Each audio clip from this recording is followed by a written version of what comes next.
20h, vous êtes toujours sur Radio J. Nous venons d'entendre évidemment la regrettée Ofra Haza qui célébrait la signification du Kotel, autrement dit du mur occidental. On va y revenir dans une édition spéciale après le journal et aux côtés de Steve Nadjar. Le geste d'Emmanuel Macron de se rendre au Kotel lors de sa visite d'État en Israël est assez sans précédent dans la vie politique française et même d'ailleurs dans la vie politique mondiale pour partie. Et nous avons voulu aller un petit peu plus loin. On a vu évidemment les images, mais trop peu vu les images du président de la République qui s'est rendu au Kotel, kippa foncé sur la tête avec une partie de la délégation qui l'accompagnait à l'occasion du 5e forum sur la Shoah de Jérusalem. Et nous avons le plaisir et la chance de recevoir aujourd'hui, Steve, 2 membres de sa délégation qui sont aussi des représentants de la communauté juive française. Francis Khalifa, bonjour, vous êtes président du CRIF. Inutile de vous présenter bien sûr sur cette antenne. Marc Eisenberg, inutile aussi de vous présenter sur ces antennes. Vous êtes président mondial de l'Alliance israélite universelle. Ce qu'on peut dire, Marc, c'est que le Kotel, c'est un monument extrêmement important, un des murs de soutènement de l'identité transhistorique du peuple juif. À ce titre, évidemment, la visite d'Emmanuel Macron revêt une signification jusqu'ici insuffisamment commentée. Alors, avant de revenir sur la signification politique, et je laisserai Francis s'exprimer sur un sujet qu'il connaît mieux que moi, un petit rappel historique. D'abord, là, on vient d'entendre une très belle chanson, et le refrain de cette chanson, c'est, parce qu'on peut se poser la question, pourquoi s'interroger tellement à un mur de pierre? Et le refrain de cette chanson, c'est « Yesh anashim im lev shel even » il y a des hommes qui ont un cœur de pierre, mais Yesh avanim im lev shel adam, il y a des pierres qui ont un cœur d'homme. Et donc le Kotel a un cœur. Alors le Kotel, évidemment, c'est lié au temple, au 2e temple. On rappellera que le 1er temple avait été détruit par les Babyloniens, par Nabuchodonosor en 586 avant l'ère chrétienne. Et le 2e temple a été créé en 515, à l'époque de Darius, avant l'ère chrétienne, et il a été agrandi par Hérode dans le 1er siècle de l'ère chrétienne. Et c'est à ce moment-là qu'a été créé le mur occidental, puisqu'en fait le mur ne faisait pas partie intrinsèquement du temple de Jérusalem, mais c'était un mur de soutènement, le mot que vous avez employé. Et malheureusement, ce temple inauguré par Hérode en 63 a été détruit très peu de temps après, en 70, par les légions romaines qui étaient guidées par Titus. Donc ça, c'est l'histoire du temple et donc du Kotel. Mais ce qui est intéressant aussi de voir, c'est quelle était la relation des Juifs en Palestine avec le Kotel. Et cette relation était guidée par est-ce qu'ils pouvaient aller au Kotel. Donc en 138, la ville a été complètement détruite par les Romains et les Juifs n'avaient pas le droit d'aller du tout. Et ça n'est que lors de la reconquête musulmane en 637 que les Juifs peuvent revenir à Jérusalem moyennant paiement. Et ensuite, de 1517 à 1917, là on est sous une gouvernance turque, et là ils sont à Jérusalem, et là, ils vont prier au mur, et ça devient un grand lieu de prière, le vendredi soir, les jours de fête. 1917-1948, mandat britannique, et là, les musulmans commencent à dire, le mufti de Jérusalem commence à dire, ah, mais le mur appartient aux Arabes. Parce que, en fait, c'était un mur de soutènement qui a permis l'esplanade des mosquées, etc., ça nous appartient. Et ça a entraîné d'ailleurs les fameux massacres, et notamment le massacre de 1929 à Hebron. Les Britanniques font une commission d'enquête et décident que ça appartient bien aux Arabes, ce qui paraît assez incroyable, mais quand même, les Juifs peuvent aller y prier, à condition qu'ils n'y amènent pas d'objets et qu'ils n'y sonnent pas le chauffard. Ce qui permet de comprendre pourquoi, lors de la libération en 1967 de la ville, le rabbin Goren s'est mis immédiatement à sonner du chauffard comme l'hymne de libération. J'ajouterai qu'entre 48 et 67, donc c'est donc les Jordaniens, la Transjordanie et la Jordanie, qui ne laissent pas rentrer un juif au Kotel au mépris des accords d'armistice signés. Donc ils ne respectent pas sa parole. Et donc d'abord on peut dire que le Kotel, symbole du temple, symbole de Jérusalem, et également pour nous un symbole aujourd'hui de liberté. On peut y aller, alors que pendant des siècles, ça a été un accès extrêmement difficile. Voilà, merci beaucoup Marc Eisenberg. Symbole, bien sûr, du recouvrement par le peuple juif, de sa souveraineté stato-nationale, symbole aussi de la continuité transhistorique du judaïsme, de sa spiritualité et de sa foi. À ce titre, d'ailleurs, il revêt aussi une symbolique dans l'espace mental de la politique française. En préparant cette émission, on a retrouvé avec Marc Eisenberg une citation de Mitterrand qui s'était rendu avant d'être président de la République comme opposant à Valéry Giscard d'Estaing au Kotel, à l'invitation d'un ami député travailliste, et devant cet ami, il voit quelques juifs orthodoxes qui prient, qui psalmodient selon la forme rituelle, puis se tourne vers son ami Uri Sebag et lui dit « Ah ça, vraiment, c'est pas du théâtre ». Francis Khalifa. Écoutez, bien sûr que c'est pas du théâtre, et nous savons combien nous juifs sommes attachés à ce symbole de l'histoire juive et symbole du judaïsme en même temps. Donc c'est un symbole pour ceux qui croient et pour ceux qui ne croient pas, parce que c'est aussi un symbole de l'histoire, de la présence juive à Jérusalem, de la nation juive à Jérusalem, et c'est très important, bien évidemment, de conserver ce symbole. Et alors, pour revenir un instant peut-être sur la visite d'Emmanuel Macron. Sans vouloir craquer le off, parce que ça se fait pas. Mais est-ce que vous avez eu des échanges avec Emmanuel Macron qui témoignent du fait que, au moment où il se rend au Kotel, avant d'y glisser un papier dans lequel il a transmis un message pour l'éternité, est-ce qu'il vous a fait part qu'il était conscient de cette signification métaphysique du Kotel? Vous savez, Emmanuel Macron, que je connais un tout petit peu, n'est pas un homme à faire les choses sans conscience. Donc bien évidemment qu'il est conscient, sans aucun souci de ce qu'il faisait, mais je crois qu'il faut saluer ce geste parce que c'est un geste historique. Je crois qu'il faut rappeler à tous nos auditeurs qu'aucun président de la République en exercice ne s'est rendu au Kotel. Et je crois que ça, c'est un moment historique, un moment que nous attendons, un moment auquel nous rêvions à chaque fois qu'un président de la République s'est déplacé en Israël. Ça a été François Mitterrand. Et il n'a pas été au Kotel. Il avait été avant d'être président de la République.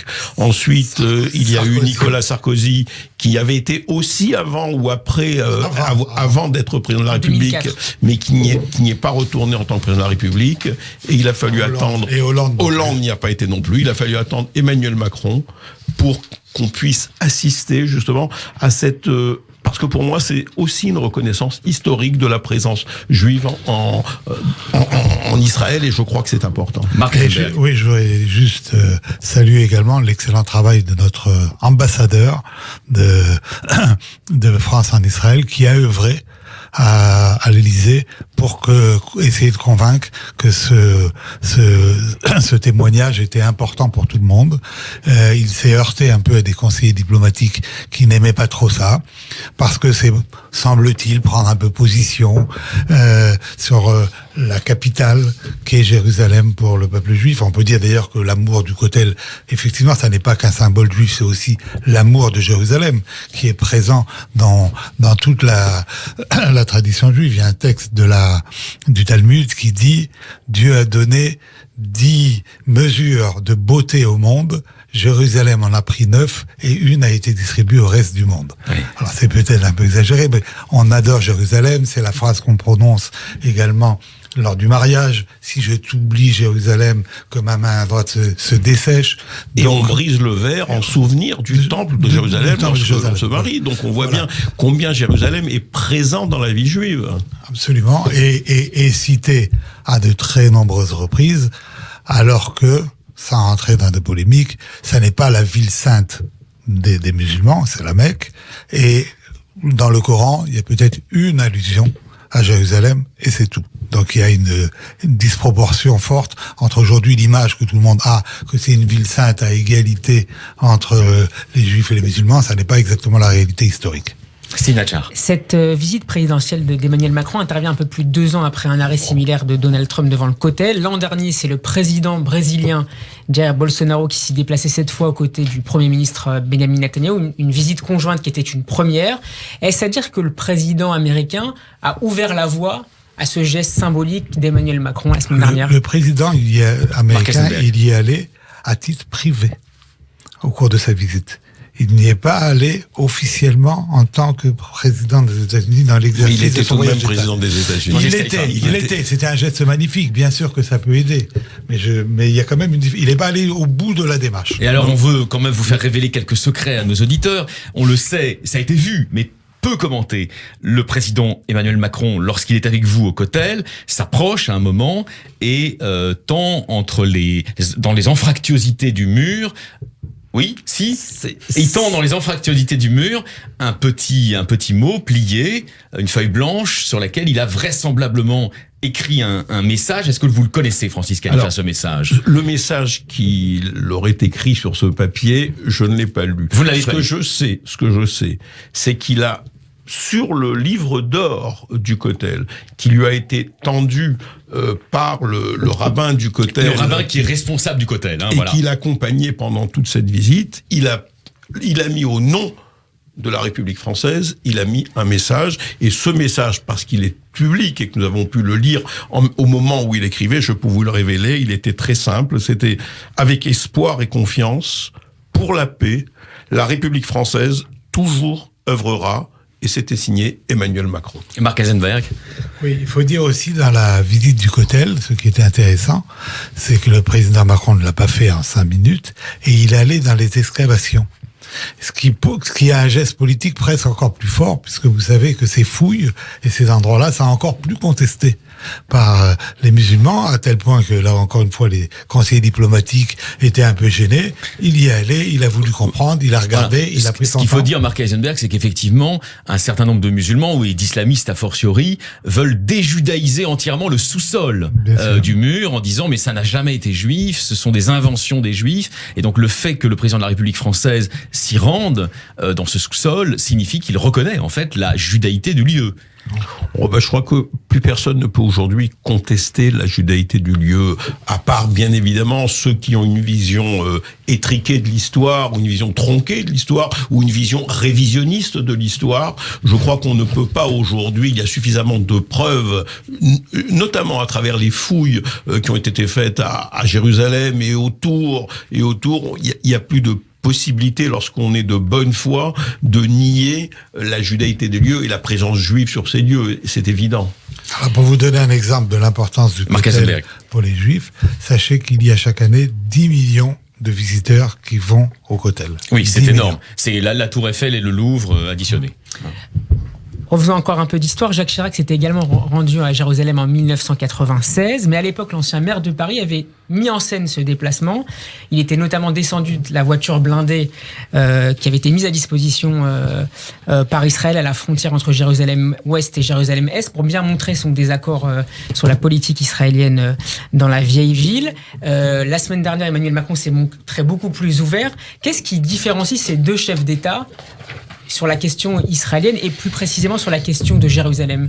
En un mot, je dirais la sincérité. Moi, j'ai trouvé la démarche du président sincère. Il faut peut-être dire que cette visite n'était pas prévue. Elle n'était pas à l'agenda présidentiel. Vous dites que les détails ont été prévus dans l'avion. Ça a été dans l'avion, une discussion. Et d'ailleurs, je me souviens au moment où le président est venu nous saluer dans l'avion, l'avoir interrogé justement sur cette. J'étais avec le président du consistoire, Joël Mergui, nous l'avons interrogé sur ce souhait que nous avions de le voir se rendre au Cotel et combien nous attendons ce geste de la part du président de la République. Et je lui ai même rappelé, parce que il était un peu hésitant, je lui ai rappelé que même les papes se sont rendus au Cotel. Et deux papes sur 4. 2 sur 4, c'est déjà une bonne moyenne. Les autres étaient les sous-papes. C'est de sécurité. C'est déjà une bonne moyenne. Et donc on a senti à ce moment-là que ça cheminait dans son esprit. Alors ensuite, bien évidemment, sont les conseillers. Le travail, et je veux saluer à mon tour le travail de l'ambassadeur de France en Israël, qui est exceptionnel. Et je crois que nous avons un tandem, alors que jusqu'à présent, nous avions toujours une opposition entre le consul général à Jérusalem et l'ambassadeur de France à Tel Aviv.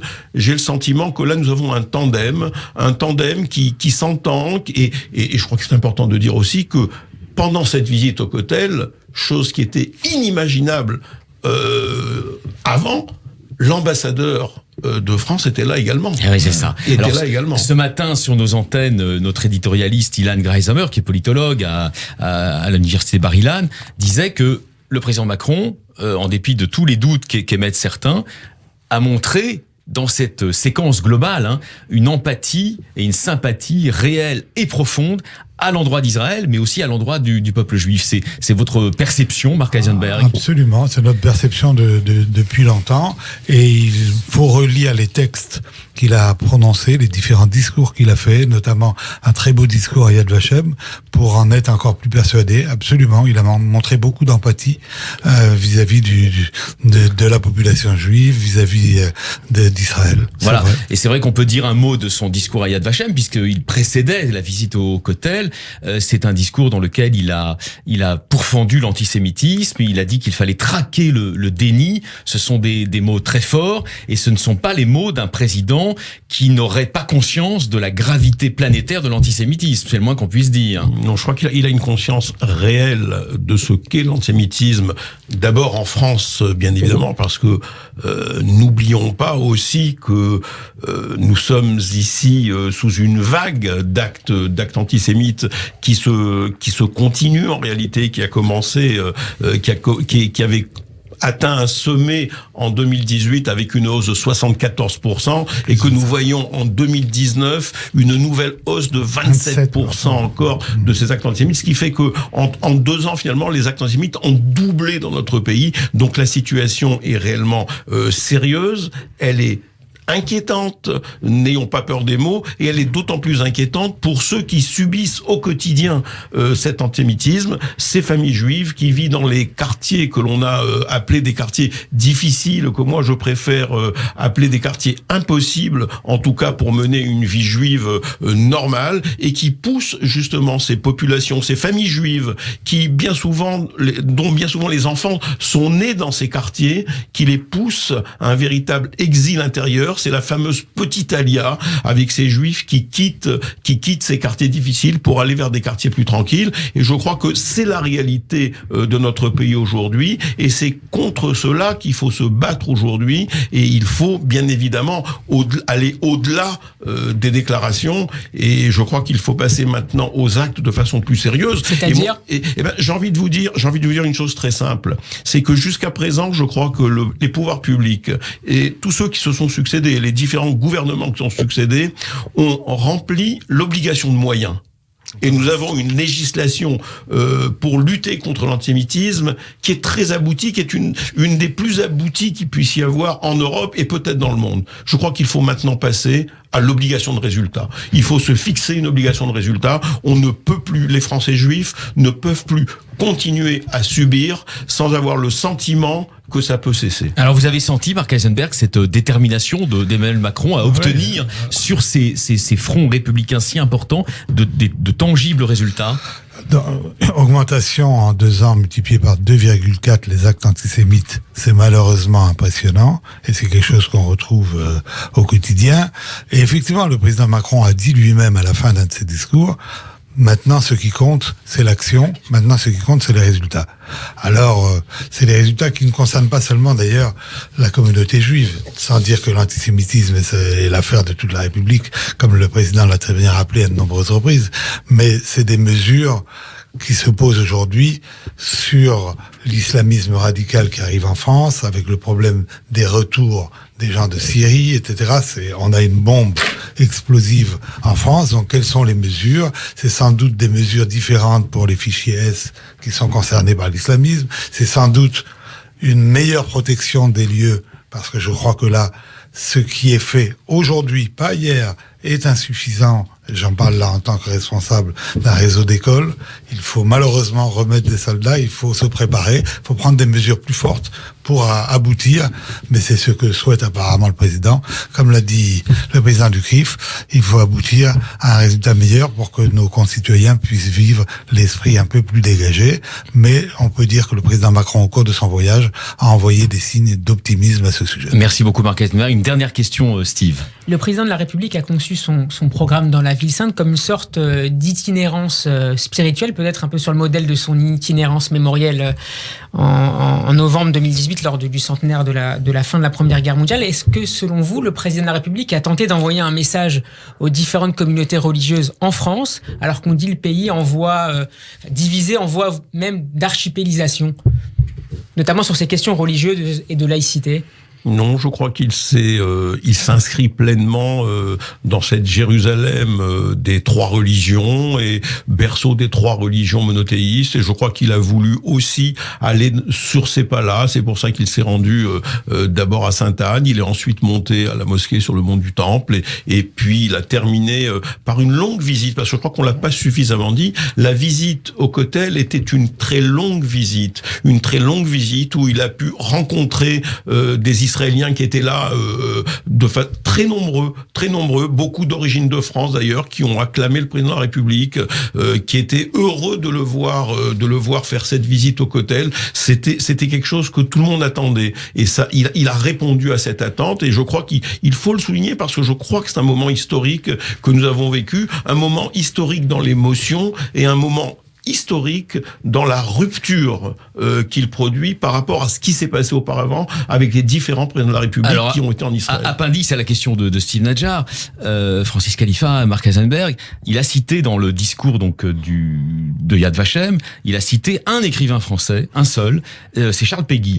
C'est pas un hasard, Charles Péguy, c'était un grand Dreyfusard qui s'est levé contre l'immense majorité des Français de l'époque pour défendre Dreyfus, et c'était aussi un représentant du catholicisme français, dont Macron se sent, qu'on le veuille ou non, d'une manière ou d'une autre, l'héritier. Voilà. Est-ce que ça a une signification métaphysique dans la relation qu'il veut tisser avec le peuple juif, d'après vous? Je ne sais pas si c'est une relation métaphysique, mais on sait que le président apprécie Péguy, on l'a déjà entendu le citer souvent. Dans ce qu'on peut dire, c'est qu'on est partagé entre deux sentiments. Certains disent, bon, il a visité les trois religions, et c'est très bien comme ça. Il a rendu visite aux lieux chrétiens, aux lieux musulmans, aux lieux juifs. La seule chose, c'est que le lieu juif, le Kotel, est beaucoup plus contesté que les autres. Et donc, ce geste est plus fort.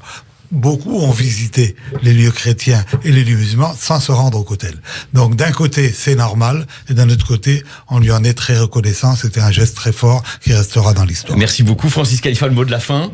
Le mot de la fin, c'est que il y a peut-être quelque chose qui n'a pas été suffisamment relevé par les personnes qui étaient présentes ou par les commentateurs politiques, c'est que le président a pris un engagement.